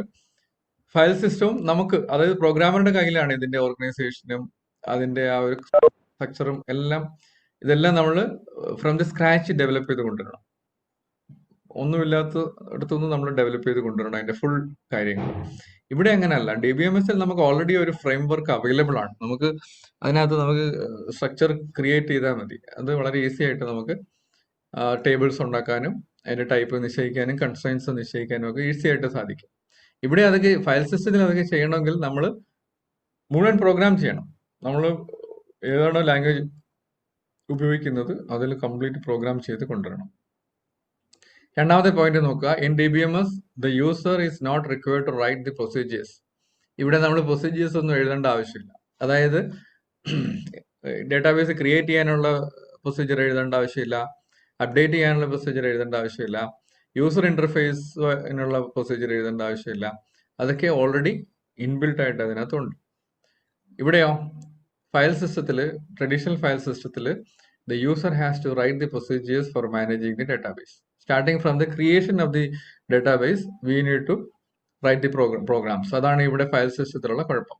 അപ്പോൾ സിയിലോ കൊബോളിലോ ഒക്കെ നമ്മൾ ഒരു പ്രോഗ്രാം ഡെവലപ്പ് ചെയ്യുകയാണെങ്കിൽ അതിന്റെ ഡേറ്റാബേസിന്റെ സ്ട്രക്ചർ മുതൽ എല്ലാ കാര്യങ്ങളും നമ്മൾ പ്രോഗ്രാം ചെയ്ത് കൊണ്ടുവരണം. അപ്പോൾ അത് ഒരു ഡേറ്റാബേസ് ആപ്ലിക്കേഷൻ സിയിൽ ഉണ്ടാക്കണമെങ്കിൽ നമുക്ക് ഒരു 10,000-ത്തിന് മുകളിൽ ലൈൻ ഓഫ് കോഡ് നമ്മൾ പ്രോഗ്രാം ചെയ്യേണ്ടി വരും. പക്ഷെ ഇവിടെ അങ്ങനെയല്ല. ഇവിടെ നമുക്കൊരു ഡേറ്റാബേസ് ആപ്ലിക്കേഷൻ ചെയ്യണമെങ്കിൽ ഒരു 100s ഓഫ് ലൈൻസ് കൊണ്ട് ഒരു നല്ല ആപ്ലിക്കേഷൻ നമുക്ക് DBMS ചെയ്യാൻ പറ്റും. കാരണം എന്താ, ഓൾറെഡി ബിൽറ്റ് ഇൻ ആണ് പല functionalities. DBMS gives an abstract view of data that hides the details. Abstract, നമ്മൾ ഈ ഡേറ്റ അബ്സ്ട്രാക്ഷൻ അല്ലെങ്കിൽ അബ്സ്ട്രാക്ട് വ്യൂ എന്നൊക്കെ ത്രൂ ഔട്ട് കമ്പ്യൂട്ടറിൽ കേൾക്കുന്ന ഒരു വാക്കാണ്. ഈ അബ്സ്ട്രാക്ട് എന്ന് പറഞ്ഞാൽ നമ്മളിപ്പോൾ DBMS ആപ്ലിക്കേഷൻ നമ്മുടെ കയ്യിലുണ്ട്. നമുക്കതിനകത്ത് ടേബിൾസ് ക്രിയേറ്റ് ചെയ്യാം, ഫയൽസ് ക്രിയേറ്റ് ചെയ്യാം. ടേബിൾസിനകത്ത് നമുക്ക് ഇഷ്ടമുള്ള പോലെ ഫീൽഡ്സ്, അതിന് ഇഷ്ടമുള്ള ടൈപ്പ് കൊടുക്കും. ഇതൊക്കെ വളരെ സിമ്പിൾ ആയിട്ട് ഒറ്റ SQL ക്വറി കൊണ്ട് നമുക്ക് ചെയ്യാൻ പറ്റും. പക്ഷേ ഇന്റേണലി അത് എങ്ങനെയാണ് പ്രോഗ്രാം ചെയ്ത് വെച്ചിരിക്കുന്നതെന്ന് നമുക്കറിയില്ല. ഇതെല്ലാം കമ്പ്യൂട്ടറിന് കൊടുക്കുന്ന അവസാനം കമ്പ്യൂട്ടറിലേക്ക് പോകുന്നത് മെഷീൻ കോഡ് ഇൻസ്ട്രക്ഷൻസ് ആയിട്ടാണ്. ആ ഇൻസ്ട്രക്ഷൻസിനെ കുറിച്ച് നമുക്ക് ഇത് ഡെവലപ്പ് ചെയ്യുന്ന ഒരാൾക്ക്, ഒരു ഡേറ്റാബേസ് അല്ലെങ്കിൽ ഒരു ടേബിൾ ക്രിയേറ്റ് ചെയ്യുന്ന ഒരാൾക്ക് ആ ഇന്റേണൽ ഡീറ്റെയിൽസ് അറിയേണ്ട ആവശ്യമില്ല. നമ്മളെ സംബന്ധിച്ചിടത്തോളം നമുക്കൊരു ടേബിൾ വേണം. ഇപ്പൊ സ്റ്റുഡൻസിന്റെ ഡീറ്റെയിൽസ്, നിങ്ങളുടെ ക്ലാസ്സിലെ സ്റ്റുഡൻസിന്റെ ഡീറ്റെയിൽസ് സ്റ്റോർ ചെയ്യാൻ വേണ്ടി, ഇപ്പൊ student name, register number, date of birth, mobile number, address, നമുക്ക് ഓരോന്നിന്റെയും ടൈപ്പ് അറിയാം. സ്റ്റുഡന്റ് നെയിം ആണെങ്കിൽ അത് ക്യാരക്ടർ ആയിരിക്കും, രജിസ്റ്റർ നമ്പർ ആണെങ്കിൽ അത് ന്യൂമറിക് ആയിരിക്കും, ഡേറ്റ് ഓഫ് ബർത്ത് ആണെങ്കിൽ അത് ഡേറ്റ് ഫോർമാറ്റ് ആയിരിക്കും. അങ്ങനെയുള്ള ആ ഫോർമാറ്റ് ഒക്കെ ഫിക്സ് ചെയ്ത് നമുക്കൊരു സ്ട്രക്ചർ ഉണ്ടാക്കി വെക്കാൻ പറ്റും. അപ്പോൾ സ്ട്രക്ചർ ഉണ്ടാക്കുന്നതിന് നമുക്ക് പ്രോഗ്രാമിങ്ങിന്റെ ഒന്നും ആവശ്യമില്ല. ആ സ്ട്രക്ചറിന്റെ എങ്ങനെയാണ് അത് കമ്പ്യൂട്ടറിന് ഇൻസ്ട്രക്ഷൻ കൊടുക്കേണ്ടതെന്ന് അറിയേണ്ട ആവശ്യമില്ല. അപ്പൊ ആ ടോപ്പ് ലെവലിൽ അത് യൂസ് ചെയ്താൽ മാത്രം മതി നമുക്ക്. അതുകൊണ്ട് ആണ് ഈ അബ്സ്ട്രാക്ട് വ്യൂ എന്ന് പറയുന്നത്. DBMS gives an abstract view of data that hides the details. Details നമുക്ക് കാണാൻ പറ്റത്തില്ല, അത് കാണേണ്ട ആവശ്യമില്ല. പക്ഷെ ഇവിടെ അങ്ങനെയല്ല. File system provides the detail of the data representation and storage of data. അപ്പൊ അവിടെ വന്നിരിക്കുന്നത് ഫയൽ സിസ്റ്റത്തിൽ നമ്മൾ തന്നെയാണ് എല്ലാം ചെയ്യുന്നത്. അപ്പോൾ നമ്മൾ ഡീറ്റെയിൽ അറിയാതിരിക്കാൻ പറ്റില്ല. അതിന്റെ ഫ്രം സീറോ നമുക്കൊന്നുമില്ല. ആദ്യം തൊട്ട് ഫയൽ എങ്ങനെയായിരിക്കണം, അത് ടെക്സ്റ്റ് ഫയൽ ആയിരിക്കണോ, ബൈനറി ഫയൽ ആയിരിക്കണോ? ടെക്സ്റ്റ് ഫയൽ ആണെങ്കിൽ ഓരോ ഫീൽഡിനും ഇടയ്ക്ക് ഗ്യാപ്പ് സ്പേസ് ആണോ വേണ്ടത്, കോമ സെപ്പറേറ്റഡ് ഫയൽ ആണോ വേണ്ടത്, അതോ ഒന്നും വേണ്ട, ആ ഒരു ഇത്ര വിഡ്ത്ത്, ഫിക്സഡ് വിഡ്ത്ത്, ഇത്ര ആദ്യത്തെ 8 ബൈറ്റ്സ് കഴിയുമ്പോൾ അടുത്ത ഡേറ്റ, അങ്ങനെയാണോ? ഇതെല്ലാം തീരുമാനിക്കേണ്ടത് നമ്മൾ തന്നെയാണ്, അതായത് പ്രോഗ്രാമർ തന്നെയാണ്. അപ്പൊ ആ ഡീറ്റെയിൽസ് നമുക്ക് അറിയാതെ നമുക്കത് ചെയ്യാൻ പറ്റത്തില്ല. നമ്മൾ ചെയ്യുന്നതുകൊണ്ട് എല്ലാ ഡീറ്റെയിൽസും നമുക്ക് അറിഞ്ഞേ തീരും. അപ്പൊ അതാണ് ഇതിന്റെ വ്യത്യാസം. അത് മനസ്സിലായെന്ന് വിശ്വസിക്കുന്നു. സംശയം ഉണ്ടെങ്കിൽ ചോദിക്കാം. ഇത് വളരെ സിമ്പിൾ കൺസെപ്റ്റ് ആണ്. കൺസെപ്റ്റ് മനസ്സിലായി കഴിഞ്ഞാൽ ഈസിയാണ്. DBMS provides a crash recovery mechanism. DBMS protects the user from the system failure. ഞാൻ പറഞ്ഞല്ലോ, ഞാൻ ആ മെറ്റീരിയൽ ടെക് ഓഫ് ഫയൽ ചെയ്തുകൊണ്ടിരുന്നപ്പോഴും എവരി 4 hours ബാക്കപ്പ് എടുക്കുമായിരുന്നു. എന്റെ ആവശ്യം എന്താന്ന് വെച്ചാൽ, എന്തെങ്കിലും രീതിയിൽ ഒരു ഫയൽ ക്രാഷ് ആകുന്നത് എപ്പോഴാന്ന് വെച്ചാൽ, നമ്മളിപ്പോൾ ഡേറ്റ എൻട്രി നടത്തിക്കൊണ്ടിരിക്കുന്ന സമയത്ത് പെട്ടെന്ന് സപ്ലൈ പോയെന്ന് വെച്ചു. UPS സപ്പോർട്ട് ഉണ്ടെങ്കിൽ പോലും UPSും ചിലപ്പോൾ ഫെയിൽ ആകാം. സപ്ലൈ പോയി സിസ്റ്റം ഓഫായി പോയാൽ ആ ഫയലിൽ അബ്നോർമൽ ടെർമിനേഷൻ കാരണം പ്രോപ്പർലി അത് ക്ലോസ് ചെയ്തിട്ടില്ല ആ ഫയൽ. അപ്പോൾ ചിലപ്പോൾ അതിനകത്ത് കറക്റ്റഡ് ആകാം. എന്ന് പറഞ്ഞാൽ അതിന്റെ ഫോർമാറ്റ് ഒക്കെ മാറി ഫയൽ അവിടെ കാണും, പക്ഷെ എന്തെങ്കിലും രീതിയിലുള്ള അൺവാണ്ടഡ് ക്യാരക്ടേഴ്സ് കയറി വരാം, അങ്ങനെയൊക്കെ. അപ്പോൾ അതിന്റെ ഫോർമാറ്റ് പോയി കഴിഞ്ഞാൽ നമ്മളൊരു പ്രോഗ്രാം ഉപയോഗിച്ചാണ് ഈ ഫയൽ റീഡ് ചെയ്യുന്നത്. ഇതിന്റെ ഫോർമാറ്റിൽ ഉണ്ടാകുന്ന വ്യത്യാസം നമ്മൾ റീഡ് ചെയ്യുന്ന ഇൻഫർമേഷൻസ് കറക്റ്റ് അല്ലാതെ റീഡ് ചെയ്യാനുള്ള സാധ്യത ഉണ്ടാക്കും. അതാണ് ഈ ഫയൽ കറപ്റ്റഡ് ആകുക എന്ന് പറയുന്നത്. ഡേറ്റ നമ്മൾ ഉദ്ദേശിക്കുന്ന രീതിയിൽ അടുക്കി വെച്ചിട്ടില്ല എങ്കിൽ നമ്മൾ റീഡ് ചെയ്യുമ്പോൾ നമ്മൾ എക്സ്പെക്ട് ചെയ്യുന്നത് എന്താ? ആദ്യത്തെ ഇത്ര ക്യാരക്ടേഴ്സ് നെയിം, അടുത്ത ഇത്ര ക്യാരക്ടേഴ്സ് പൈപ്പ് ലൈൻ നമ്പർ, എന്തെങ്കിലും അടുത്ത ഡേറ്റ. അപ്പൊ അങ്ങനെയാണ് നമ്മൾ എക്സ്പെക്ട് ചെയ്യുന്നത്. പക്ഷെ അതിനകത്ത് എന്തെങ്കിലും ഈ അബ്നോർമൽ ടെർമിനേഷൻ മൂലം എന്തെങ്കിലും ചേഞ്ചസ് ഫയലിൽ വന്നു പോയാൽ നമ്മൾ റീഡ് ചെയ്യുമ്പോൾ കിട്ടുന്ന ഡേറ്റ തെറ്റായിട്ടായിരിക്കും. അപ്പൊ അതൊക്കെയാണ് ഈ ഡേറ്റ കറപ്ഷൻ കൊണ്ട് ഉണ്ടാകുന്ന പ്രോബ്ലം. കറപ്ഷനുള്ള കാരണം എന്താണ്? Abnormal termination of program. അത് എന്തുകൊണ്ടാണ് ഉണ്ടാകുന്നത്? സിസ്റ്റം ഓഫായി പോകുന്നതുകൊണ്ട്, കറണ്ട് പോവോ എന്തെങ്കിലും ഫെയിലിയർ കൊണ്ട് സിസ്റ്റം ഓഫായി പോകുന്നത് കൊണ്ടാണ് അബ്നോർമൽ ടെർമിനേഷൻ ഉണ്ടാകുന്നത്. അപ്പൊ ഫയൽ സിസ്റ്റത്തിൽ ഇത് ഉണ്ടാവും. ഇതിനെ നമുക്ക് മാനേജ് ചെയ്യാൻ മാർഗമില്ല. പക്ഷേ DBMS ആണെങ്കിൽ ഏതൊരു ഇവന്റിലും അത് ആ ഡേറ്റാബേസിനെ പ്രൊട്ടക്ട് ചെയ്തായിരിക്കും. ആ ഡേറ്റാബേസിനെ നല്ല രീതിയിൽ സേവ് ചെയ്തിട്ടായിരിക്കും അതിന്. അപ്പൊ അതുകൊണ്ട് നമുക്ക് ഡേറ്റ നഷ്ടപ്പെടത്തില്ല. ഇപ്പൊ നമ്മൾ ആലോചിച്ച് നോക്കിയാൽ ബാങ്കിങ് ഒക്കെ ചെയ്യുമ്പോൾ നമ്മൾ ഇടയ്ക്ക് ഫയൽ കറപ്റ്റ് ആയി പോയി കഴിഞ്ഞാൽ പിന്നെ നമ്മുടെ ഡേറ്റ എല്ലാം നഷ്ടപ്പെടുകയാണ്.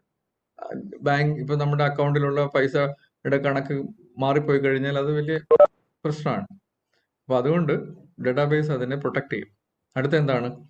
DBMS provides A good protection mechanism. അത് നമ്മളിപ്പോ പറഞ്ഞു അല്ലെ? ഇപ്പൊ ഈ പറഞ്ഞത് തന്നെ ആണ് പ്രൊട്ടക്ഷൻ. അത് പല രീതിയിലുള്ള പ്രൊട്ടക്ഷൻ ഉണ്ട്. ഇപ്പൊ ഇതുപോലുള്ള ക്രാഷ് ആകുന്നതിൽ നിന്ന് മാത്രമല്ല, പിന്നെ സെക്യൂരിറ്റി മെഷേഴ്സ് ഉണ്ട്. അത് നമ്മൾ ഇത് ഡീറ്റെയിൽ ആയിട്ട് പഠിക്കും. നമ്മളിപ്പോ DBMS ഡേറ്റാബേസിലേക്ക് എല്ലാവർക്കും ആക്സസ് ഇല്ല. ഇപ്പൊ ഇവിടെയാണെങ്കിൽ ഈ ഫയൽ നമുക്ക് ആർക്കും ആക്സസബിൾ ആണ്. ഇതിപ്പോ കമ്പ്യൂട്ടറിൽ കിടക്കുകയാണ് ഈ ഫയൽ. വേറൊരാൾ ഈ കമ്പ്യൂട്ടർ വന്ന് ഓപ്പൺ ചെയ്തിട്ട് ഈ ഫയലൊക്കെ ഓപ്പൺ ചെയ്ത് വേണമെങ്കിൽ നോക്കാം. ഇപ്പൊ ടെക്സ്റ്റ് ഫയൽ ആണെങ്കിൽ അത് നോട്ട് പാഡിലോ അതുപോലുള്ള ടെക്സ്റ്റ് എഡിറ്റർ ഉപയോഗിച്ച് ഓപ്പൺ ചെയ്ത് നമുക്ക് അതിന്റെ ഡേറ്റ ഒക്കെ റീഡ് ചെയ്യാനൊക്കെ പറ്റും. പക്ഷെ ഇവിടെ അതൊന്നും പറ്റത്തില്ല. ഇവിടെ അത് റീഡ് ചെയ്യണമെങ്കിൽ ആ DBMSലേക്ക് യൂസർ ID പാസ്വേഡ് വെച്ച് ലോഗിൻ ചെയ്ത് അങ്ങനെ ഓതറൈസ്ഡ് ആയിട്ടുള്ള ആൾക്കാർക്ക് മാത്രമേ ഇവിടെ കയറാൻ പറ്റത്തുള്ളൂ. അപ്പൊ അതാണ് രണ്ടാമത്തെ സെക്യൂരിറ്റി പ്രൊട്ടക്ഷൻ. അപ്പൊ ഇവിടെ അങ്ങനെ ഒരു പ്രൊട്ടക്ഷൻ ഇല്ല. DBMS contains a wide variety of sophisticated techniques to store and retrieve data. അപ്പോൾ സ്റ്റോർ ചെയ്യാനും ഡേറ്റ റിട്രീവ് ചെയ്യാനും അത് മാനിപ്പുലേറ്റ് ചെയ്യാനും ഒക്കെയുള്ള സോഫിസ്റ്റിക്കേറ്റഡ് ടെക്നോളജീസ് DBMSൽ ഇൻബിൽറ്റ് ആയിട്ടുണ്ട്. ഇവിടെയാണെങ്കിൽ ഇതെല്ലാം നമ്മൾ പ്രോഗ്രാം ചെയ്ത് ഉണ്ടാക്കണം. നമ്മൾ പ്രോഗ്രാം ചെയ്ത് ലാർജ് പ്രോഗ്രാംസ് ഉണ്ടാക്കി ഓരോന്നും ചെയ്ത് കൊണ്ടുവരണം. അപ്പൊ അതിന്റെ എഫിഷ്യൻസി കുറയും. DBMS takes care of concurrent access of data using some form of locking.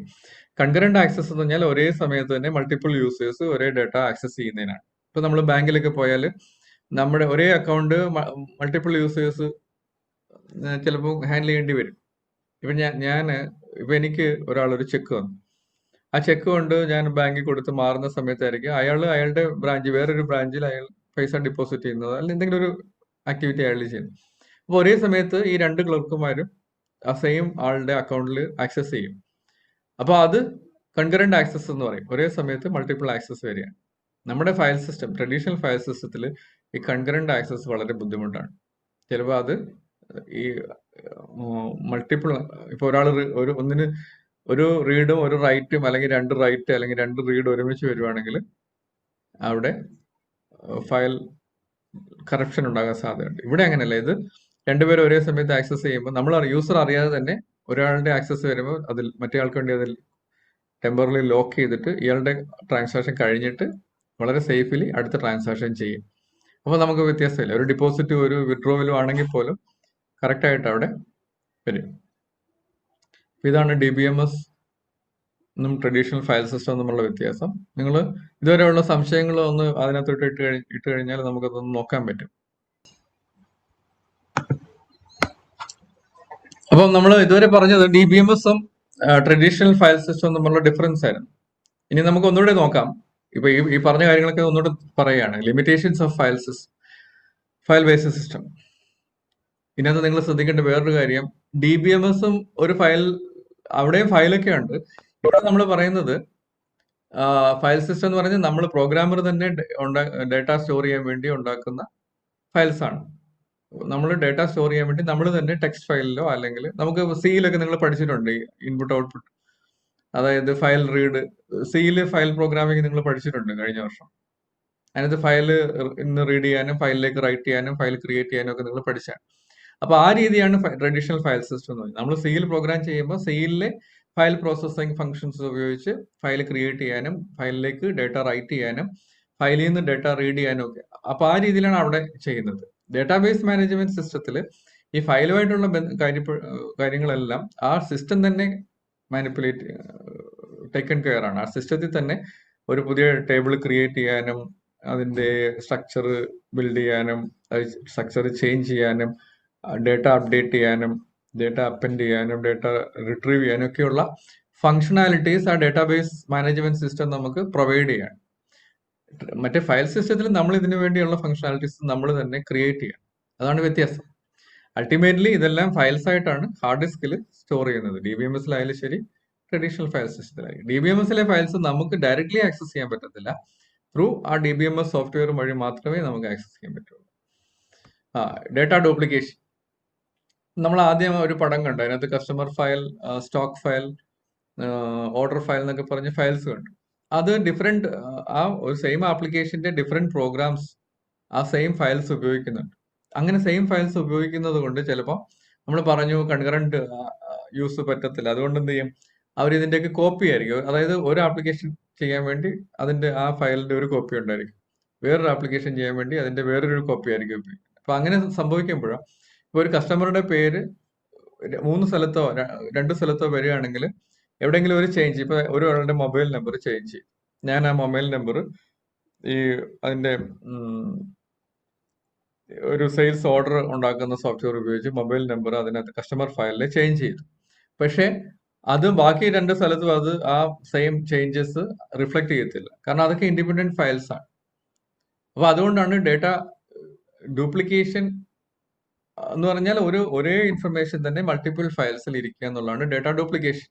അടുത്തത് ഡേറ്റ ഇൻകൺസിസ്റ്റൻസി എന്ന് പറഞ്ഞാൽ ഒരിടത്തുണ്ടാകുന്ന ചേഞ്ച് മറ്റൊരിടത്ത് റിഫ്ലക്ട് ചെയ്തില്ലെങ്കിൽ ഒരാളുടെ മൊബൈൽ നമ്പർ ഒരു ഫയലിൽ ഒന്നായിരിക്കുകയും വേറൊരു ഫയൽ വേറൊന്നായിരിക്കുകയും ചെയ്യുന്നത് ഒരു ഡേറ്റ ഇൻകൺസിസ്റ്റൻസിയാണ്. അപ്പൊ അത് രണ്ടും വ്യക്തമായിട്ട് മനസ്സിലാക്കുക. ഡേറ്റ ഡ്യൂപ്ലിക്കേഷൻ മൂലമാണ് ഡേറ്റ ഇൻകൺസിസ്റ്റൻസി ഉണ്ടാകുന്നത്.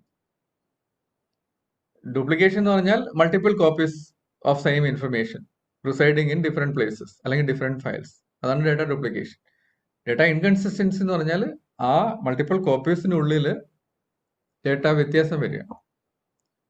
ഒരാളുടെ പേര് അഡ്രസ്സ് പല അഡ്രസ്സ് ഇരിക്കുക അല്ലെങ്കിൽ അങ്ങനെ ഉള്ള ഇൻഫർമേഷൻസ് ഡേറ്റ ഇൻകൺസിസ്റ്റൻസി എന്ന് പറയും. മൂന്നാമത്തെ ലിമിറ്റേഷൻ എന്ന് പറഞ്ഞാൽ difficult to implement data security. നമ്മൾ നേരത്തെ അത് വ്യത്യാസം പറഞ്ഞപ്പോൾ പറഞ്ഞു ഡേറ്റ സെക്യൂരിറ്റി എന്താണ്. ഡേറ്റ സെക്യൂരിറ്റി ചില അൺഓതറൈസ്ഡ് യൂസേഴ്സിന്റെ ഭാഗത്തു നിന്നുണ്ടാകുന്ന സെക്യൂരിറ്റി ലാബ്സ് ഉണ്ടാകാം, അല്ലെങ്കിൽ സിസ്റ്റം ക്രാഷ് ആകുന്ന മൂലം ഡേറ്റ ഫയല് കറപ്റ്റായി ഉണ്ടാകുന്ന ഡേറ്റ ലാബ്സ് ഉണ്ടാകാം. ഇതൊക്കെയാണ് ഡേറ്റ സെക്യൂരിറ്റിക്ക് കാരണം. അപ്പൊ അതിനെ മാനേജ് ചെയ്യാൻ അല്ലെങ്കിൽ അഡിക്വേറ്റ് ഡേറ്റ സെക്യൂരിറ്റി പ്രൊവൈഡ് ചെയ്യാനുള്ള ലിമിറ്റേഷൻസ് ഫയൽ ബേസ്ഡ് സിസ്റ്റത്തിലുണ്ട്. File incompatibility. ഇപ്പം ഫയലിന്റെ സ്ട്രക്ചർ, ഇപ്പൊ ഒരു ആപ്ലിക്കേഷൻ തന്നെ ക്രിയേറ്റ് ചെയ്യുന്ന ഒരു ഫയൽ വേറൊരു ആപ്ലിക്കേഷന് നമ്മൾ ഇൻപുട്ട് ആയിട്ട് കൊടുക്കുകയാണെങ്കിൽ അവിടെ ചിലപ്പോൾ അത് പ്രോഗ്രാമിങ്ങിന് സ്ഥലത്ത് അത് ശ്രദ്ധിച്ചില്ലെങ്കിൽ ആ സ്ട്രക്ചർ കറക്റ്റ് ആയിട്ട് നമ്മൾ ശ്രദ്ധിച്ചില്ലെങ്കിൽ ഇൻകമ്പാറ്റബിലിറ്റി ഉണ്ടാവും.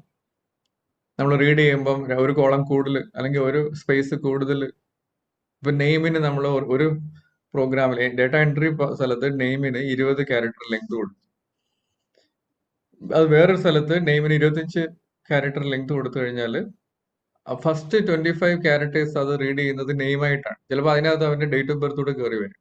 അപ്പൊ നെയിമിന്റെ അറ്റത്ത് ഡേറ്റ് ഓഫ് ബർത്തിന്റെ ആദ്യത്തെ 5 അക്കം കൂടെ കയറി വരാം. അപ്പൊ അതൊക്കെയാണ് ഫയൽ ഇൻകോമ്പാറ്റബിലിറ്റി എന്ന് പറയുന്നത്. പക്ഷെ DBMS അങ്ങനെയൊന്നുള്ള ഇഷ്യൂസ് ഉണ്ടാകത്തില്ല. ഓരോ ഫീൽഡും വ്യത്യസ്തമായ എൻറ്റിറ്റീസ് ആയിട്ട് കൺസിഡർ ചെയ്യും.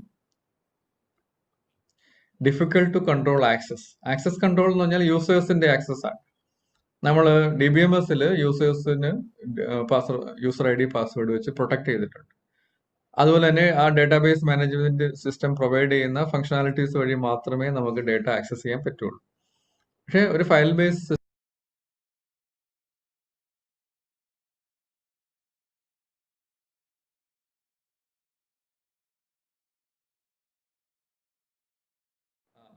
ഫിസിക്കൽ ഡേറ്റ എന്ന് പറഞ്ഞാൽ ആക്ച്വലി ഡേറ്റ എങ്ങനെയാണ് നമ്മുടെ സിസ്റ്റത്തിൽ ഫയലിൽ സ്റ്റോർ ചെയ്ത് വെച്ചിരിക്കുന്നത്, അതാണ് ഫിസിക്കൽ ഡേറ്റ എന്ന് പറയുന്നത്. അത് നമ്മുടെ ഫയൽ ബേസ് സിസ്റ്റത്തിൽ ഒരു ഫയലായിട്ടാണ്. ആ ഫയല്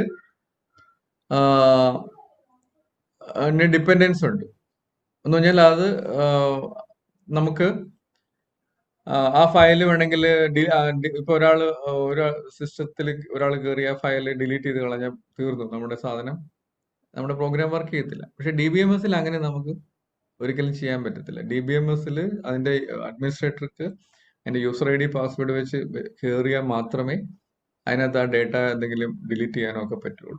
മറ്റിടത്ത് അത് പറ്റത്തില്ല. അപ്പോൾ ഫിസിക്കൽ ഡേറ്റ ഡിപ്പെൻഡൻസ് എന്ന് പറഞ്ഞാൽ ആ ഡേറ്റ ഫയൽ ഒരു സെപ്പറേറ്റ് എൻറ്റിറ്റി ആയിട്ട് നമ്മുടെ ഫോൾഡറിൽ കിടക്കും. അത് ഏതെങ്കിലും കാരണവശാൽ അതിന്റെ പാത്ത് മാറിപ്പോവോ അല്ലെങ്കിൽ ഡിലീറ്റ് ആയി പോവോ ഒക്കെ ചെയ്തു കഴിഞ്ഞാൽ നമ്മുടെ പ്രോഗ്രാം ഫങ്ഷൻ ചെയ്യത്തില്ല. ഡിഫിക്കൽട്ട് ടു ഇംപ്ലിമെന്റ് കൺകറൻസി എന്താണെന്ന് ഞാൻ പറഞ്ഞു. മൾട്ടിപ്പിൾ യൂസേഴ്സ് സൈമിൾട്ടേനിയസ്ലി ഒരേ ഡേറ്റ ആക്സസ് ചെയ്യുന്നതിനാണ് കൺകറന്റ് യൂസിങ് എന്ന് പറയുന്നത്. അപ്പോൾ അത് ഫയൽ ബേസ്ഡ് സിസ്റ്റത്തിൽ ഡിഫിക്കൽട്ടാണ്. അഡ്വാൻറ്റേജസ് ഓഫ് DBMSന്റെ അഡ്വാൻറ്റേജസ് ആണ്. അപ്പൊ നമ്മൾ മുമ്പേ പറഞ്ഞ ലിമിറ്റേഷൻസ് എല്ലാം ഇവിടെ ഓവർകം ചെയ്തിരിക്കുകയാണ്.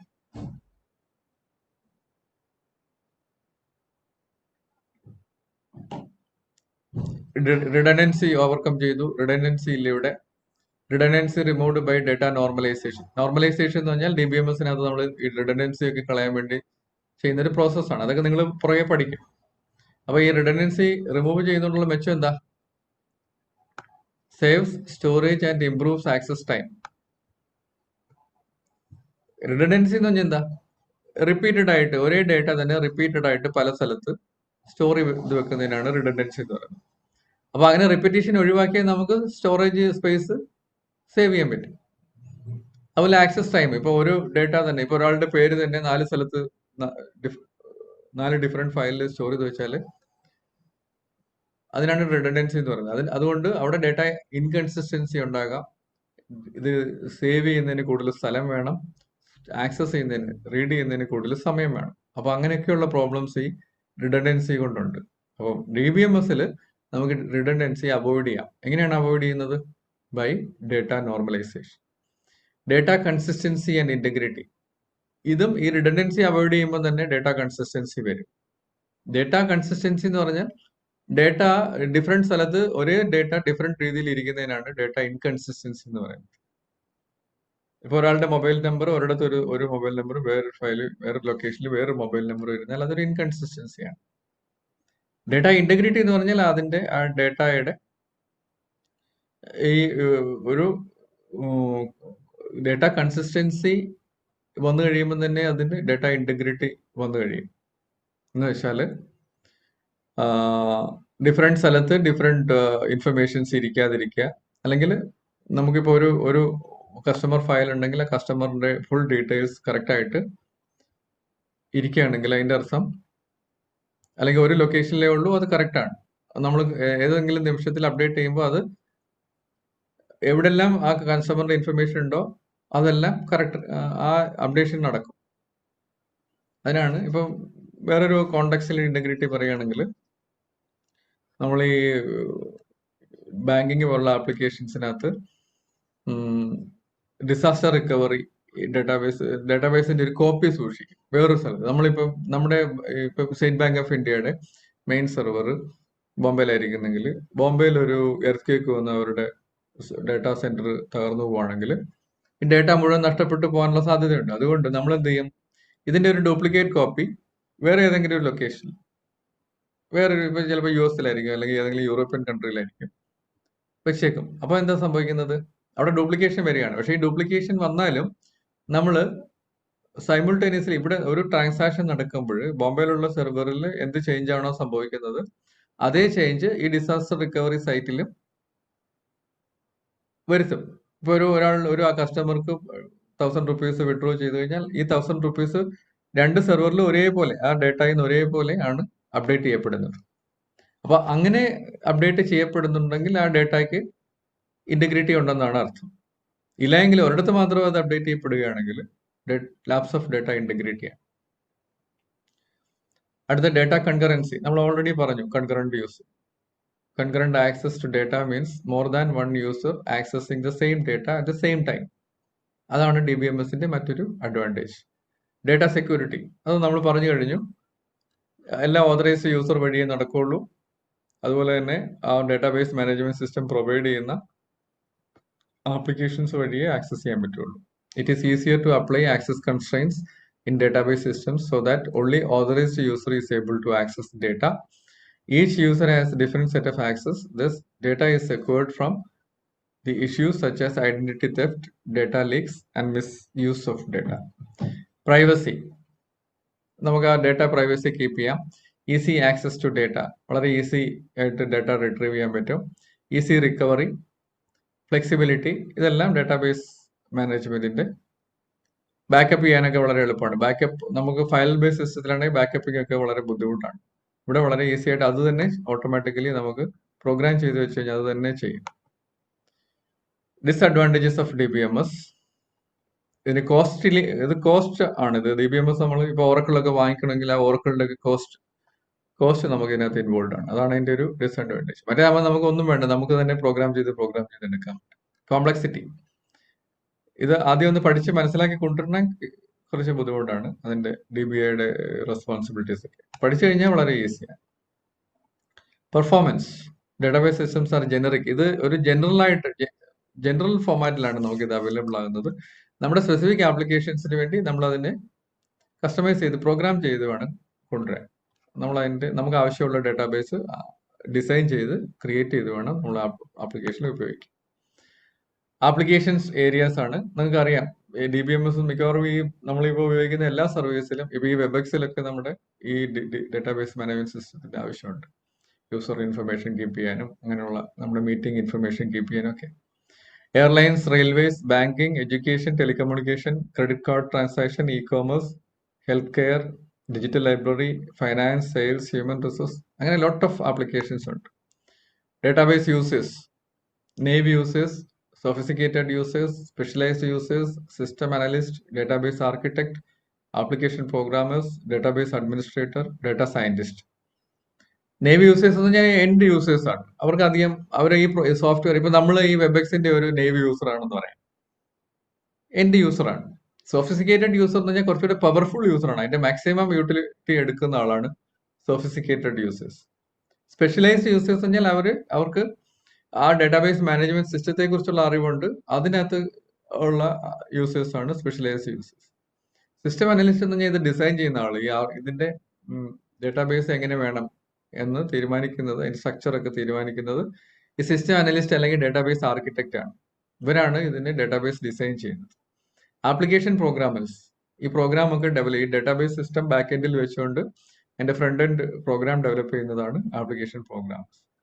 ഡേറ്റാബേസ് അഡ്മിനിസ്ട്രേറ്റർ, ഇത് എല്ലാ ഡേറ്റാബേസ് ആപ്ലിക്കേഷനും ഈ അഡ്മിനിസ്ട്രേറ്റർ കാണും. ഇയാളാണ് യൂസറിനെ ക്രിയേറ്റ് ചെയ്യുന്നതും അവരുടെ ആക്സസ് റൈറ്റ്സ് ഒക്കെ പ്രൊവൈഡ് ചെയ്യുന്നതൊക്കെ ഡേറ്റാബേസ് അഡ്മിനിസ്ട്രേറ്റർ ആണ്. ഡേറ്റ സയന്റിസ്റ്റ്, അത് പുതിയ ബിഗ് ഡേറ്റ പോലുള്ള പുതിയ കാലഘട്ടത്തിൽ ഡേറ്റയിൽ നിന്നും നമുക്ക് ധാരാളം ഇൻഫർമേഷൻസ് ഡെവലപ്പ് ചെയ്യാം. അതൊക്കെ നമുക്ക് ഡീറ്റെയിൽ ആയിട്ട് പിന്നീട് നമ്മൾ സംസാരിക്കുന്നുണ്ട്. ഡേറ്റ സയന്റിസ്റ്റ് ഒക്കെ വളരെ ഇമ്പോർട്ടൻ്റ് ഒരു ജോബാണ്, ഭയങ്കര നല്ല സാലറി കിട്ടുന്നതാണ്. അപ്പോൾ നിങ്ങൾക്ക് അങ്ങനെയുള്ള ജോലികളിലേക്കൊക്കെ കയറാൻ പറ്റും.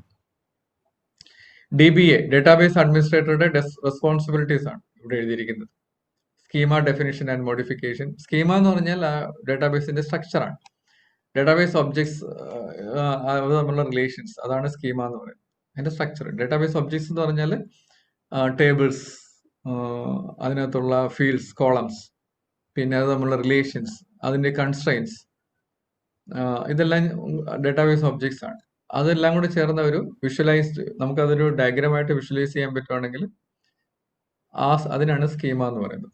ആ സ്കീമയെ ഡിഫൈൻ ചെയ്യുന്നതും മോഡിഫൈ ചെയ്യുന്നതും ഒക്കെ DBAയുടെ റെസ്പോൺസിബിലിറ്റിയാണ്. പുതിയ സോഫ്റ്റ്വെയർ ഇൻസ്റ്റാൾ ചെയ്യാൻ, new software installation, security enforcement and administration, security password ഒക്കെ തീരുമാനിക്കുന്നതും അത് ചേഞ്ച് ചെയ്യുന്നതും യൂസറിനെ ക്രിയേറ്റ് ചെയ്യുന്നതും ഒക്കെയാണ് ഇവിടെ വരുന്നത്. ഡേറ്റ അനാലിസിസ്, ഇതിനകത്തുള്ള ഡേറ്റ വെച്ചിട്ട് പുതിയ ഇൻഫർമേഷൻസ് അല്ലെങ്കിൽ പുതിയ റിപ്പോർട്ടുകളൊക്കെ ജനറേറ്റ് ചെയ്യാൻ പറ്റും. Database design, physical organisation modification, ഇതൊക്കെ നമുക്ക് ഈ സ്ട്രക്ചറൊക്കെ വേണമെങ്കിൽ മോഡിഫൈ ചെയ്ത് പുതിയ രീതിയിൽ അല്ലെങ്കിൽ ആവശ്യത്തിനനുസരിച്ച് നമുക്ക് ചേഞ്ച് വരുത്താൻ പറ്റും. റുട്ടീൻ മെയിൻ്റെനൻസ് ചെക്സ്, പീരിയോഡിക്കലി നമ്മൾ ചെക്ക് ചെയ്ത് വേണം ഡേറ്റാബേസ് എടുക്കുകയോ ബാക്കപ്പ് എടുക്കുകയോ ഒക്കെ ചെയ്യേണ്ടി വരും. ഈ എക്സസൈസസ് നോട്ട് ചെയ്യാം, എന്നിട്ട് നിങ്ങളത് എനിക്ക് മെയിൽ ചെയ്ത് തരണം. എക്സസൈസസ് വളരെ ഇമ്പോർട്ടൻ്റ് ആണ്. എല്ലാ ക്ലാസ്സിൻ്റെയും അവസാനം എക്സസൈസ് ഉണ്ടായിരിക്കും. അത് നോട്ട് ചെയ്തിട്ട് എനിക്ക് അത് മെയിൽ ചെയ്ത് തരണം. മെയിൽ ചെയ്ത് തരുമ്പോൾ മാത്രമേ നിങ്ങളുടെ ക്ലാസ് കംപ്ലീറ്റ് ആകത്തുള്ളൂ. ഈ 4-5 എക്സസൈസ് കൂടുമ്പോൾ ഒരു അസൈൻമെന്റ് ആകും. അത് അസൈൻമെന്റിന് മാർക്ക് ഇടും. Thank you. ഞാൻ ഈ സംശയങ്ങളെല്ലാം ഞാൻ നോക്കിയിട്ട് നിങ്ങൾക്ക് മറുപടി അയക്കുന്നതായിരിക്കും.